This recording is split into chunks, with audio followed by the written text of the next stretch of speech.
Scientists at Oxford University say a new Ebola vaccine that they're developing could be ready for clinical trials within months. It's designed to help tackle an outbreak of the disease in the Democratic Republic of Congo. The authorities there say Ebola cases have now been reported across several conflict-hit eastern provinces. It's after the World Health Organization raised its risk assessment for the outbreak to very high. So far, the outbreak has resulted in 177 suspected deaths, with 750 suspected cases recorded. The virus kills about a third of those infected. Provincial authorities in the worst affected province have banned funeral gatherings. This comes a day after relatives set fire to hospital tents and medical supplies after health workers refused to release a body because of the risk of contamination. These people in Kinshasa expressed their fears about the spread of Ebola in the east.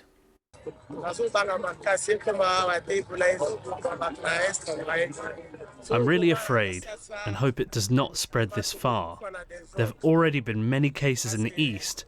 If it reaches Kinshasa, people could die in large numbers because it's spreading there due to precarious living conditions. And here in Kinshasa, our environment is very unsanitary, so if Ebola spreads here, given the high population, the heat, and the already significant number of deaths in the east, if it spreads up to here, we will die in great numbers. I'm not afraid that Ebola will reach the city of Kinshasa, but it really is a virus that kills thousands of people. I don't want it to come here to Kinshasa, as that would not be good. Honestly, I'm afraid. I'm scared, Currently, our eastern part is a little bit a mess. It's a little bit nasty. It's easier for experience to come here in Kinshasa. That's what I'm afraid about. Honestly, I'm afraid. Our correspondent Richard Kugoi has been following developments and has more on the measures being taken by the Congolese authorities to contain the outbreak. There are several measures that the Congolese authorities have enforced, including the banning of funerals gatherings, as you have mentioned, because of the risk of possible transmission. They've also increased surveillance, especially at points of entry, and also at the same time they have increased community engagement in terms of just increasing public education about the outbreak itself and how the local populations can be able to protect against contracting the virus. But that, of course, is a huge challenge, especially for medical workers who are trying to contain the outbreak in the several provinces that you have mentioned in eastern Congo, where people have been fleeing armed conflict. And also at the same time, there have been reported outbreaks within very crowded urban centers, and that's really made it very difficult. Also at the same time, there have been challenges when it comes to equipment to fast-track the processes of testing, and also the shortage of medical supplies. But of course, the World Health Organization has sent 11 tons of medical supplies to Bunia, the epicenter of the outbreak. And also at the same time, we've seen increased funding with the announcement of about $60 million just to support efforts to contain the viral outbreak in the country. There's so many different challenges there that you mentioned, just going through all of them, and not least the one main element is the trust and the education of people, isn't it? It's such a key challenge to get people to respond in a way that's working with the medical authorities, isn't it? That seems to be such a problem, doesn't it?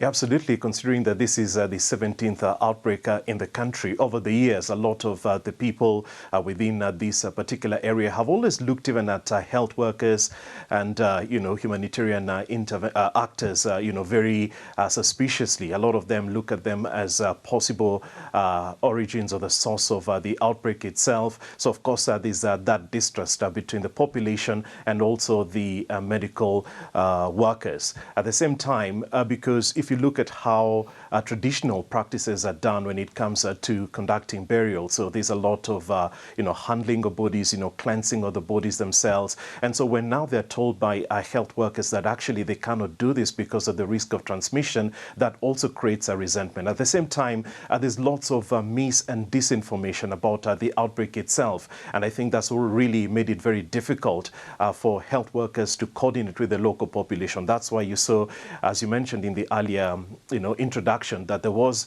an incident at one of the isolation centers where one group attacked medical workers and also set fire to some of the tents that were used for purposes of isolation. So really quite a difficult challenge in really addressing this outbreak because of the levels of perceptions. There is one positive bit of news, though, isn't there? And this news from Oxford University about a vaccine that they've been working on that may be ready to be starting tests in the next few months. Has that news filtered through much? Well, we just heard from the WHO's technical advisory team saying that that's being developed. Scientists at Oxford University are working with Serum Institute of India to develop a vaccine that would really help in terms of, treating the Bundibugyo strain of virus that's responsible for the outbreak. But they say that's going to take, the earliest about 3 months. But there's also consideration possibly for another vaccine that has been used to treat the Zaire strain, which is been responsible for several outbreaks there. But they're saying it will take possibly 3 months then to conduct clinical trials and now possibly to roll this out between 6 to 9 months. So it's really still going to be a long wait before we get to that point. So what does the very high-risk category mean? I've been speaking to Dr Anne Remoyne, Professor of Epidemiology at the UCLA Fielding School of Public Health. Very high national risk means that the fire is spreading in a place where it's really hard to put out. And that's the problem in DRC, that we've had an outbreak of Ebola spreading unchecked for several weeks. And so it's very, very difficult to get in front of it at this point. And so this national risk assessment at the very highest level is demonstrating that, we have chains of transmission that are happening throughout the country, that we need to get in front of it. And that the whole country is really at risk of it spreading because Ebola travels through social networks and this country is very well connected and very vast.